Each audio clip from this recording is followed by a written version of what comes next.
So hello and welcome back. This is Varun, your student visa counselor from Easy Abroad Overseas Education and Immigration Services से. If you are planning to study abroad, so this video is for you. So आज हम comparison video करेंगे Singapore और Dubai के बारे में. Eligibility criteria, post study work permit, part time jobs, tuition फी.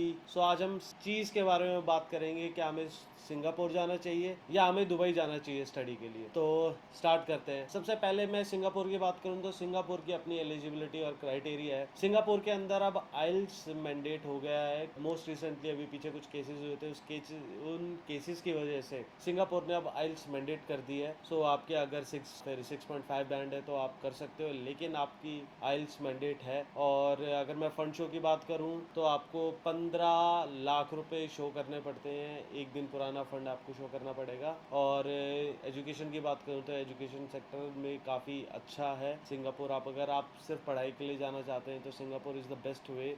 और Singapore और दुबई को हम एज अ पाथवे यूज़ करते हैं. अगर आपके Canada, Australia, New Zealand, UK, USA अगर कहीं से अगर आपके रिफ्यूज़ल हैं, आपके एजुकेशन में कोई गैप है और आपके मार्क्स कम है, तो हम इनको एज अ पाथवे यूज़ करते हैं सिंगापुर और दुबई को. और अब मैं बात करता हूँ दुबई की. तो दुबई के अंदर आपको कोई फंड शो करने की ज़रूरत नहीं है. आइल्स भी मैंडेट नहीं है. और अब टोटल ट्यूशन फ़ी की बात करते हैं तो सिंगापुर और दुबई की जो अप्रॉक्स ट्यूशन फ़ी आती है वो आती है आपकी 8 से 9 के बीच में आती है. बाकी जो भी ट्यूशन फ़ी की जो रियल कॉस्ट होती है वो आपके ऑफ़र लेटर के अंदर मेंशन होती है. और ऑफ़र लेटर के अंदर आपके स्कॉलरशिप भी मेंशन होती है. सो मैं अगर बात करूं दुबई या फिर सिंगापुर तो दोनों अपनी जगह पे बेस्ट है.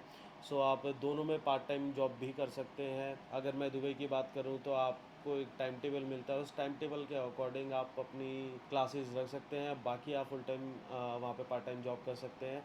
और अब बात करते हैं पोस्ट स्टडी वर्क परमिट की. अगर आप सिंगापुर से ग्रेजुएट हैं तो आप 1 साल का पोस्ट स्टडी वर्क परमिट के लिए एलिजिबल हो जाते हैं. प्लस सिंगापुर के अंदर कुछ ऐसी यूनिवर्सिटीज़ भी हैं जो आपको प्रोवाइड करती हैं कि अगर आपने 1 साल का कोर्स करा है तो 6 महीने आपकी स्टडी होती है और 6 महीने आपकी पेड इंटर्नशिप होती है. वो वेरी करता है आपके कोर्सेज के ऊपर. और अगर मैं दुबई की बात करूँ तो दुबई के अंदर अगर आपने 1 साल की स्टडी करी है तो आप 1 साल के लिए एलिजिबल हो जाते हैं पोस्ट स्टडी वर्क परमिट के लिए. अब मैं पीआर की बात करता हूँ तो सिंगापुर और दुबई में से कोई भी पीआर नहीं देता है. इसके अलावा आप अगर पीआर के लिए जाना चाहते हैं तो उसके लिए मैं अलग से सेपरेट वीडियो बनाऊंगा कि एक ऐसी कौन सी कंट्री है जिसमें आपको पीआर इजीली मिल जाएगी. बाकी आप सिंगापुर और दुबई को एज अ पाथवे भी यूज़ कर सकते हो किसी भी कंट्री के अंदर जाने के लिए.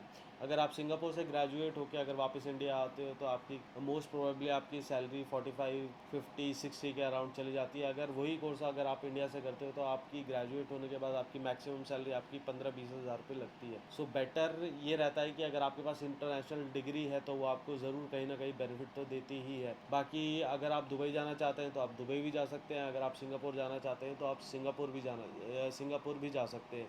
सो ऐसी और वीडियो के लिए आप प्लीज़ लाइक और सब्सक्राइब करें मेरे चैनल को, क्योंकि ऐसी इन्फॉर्मेशन मैं आप तक लाता रहूँगा. Thank you.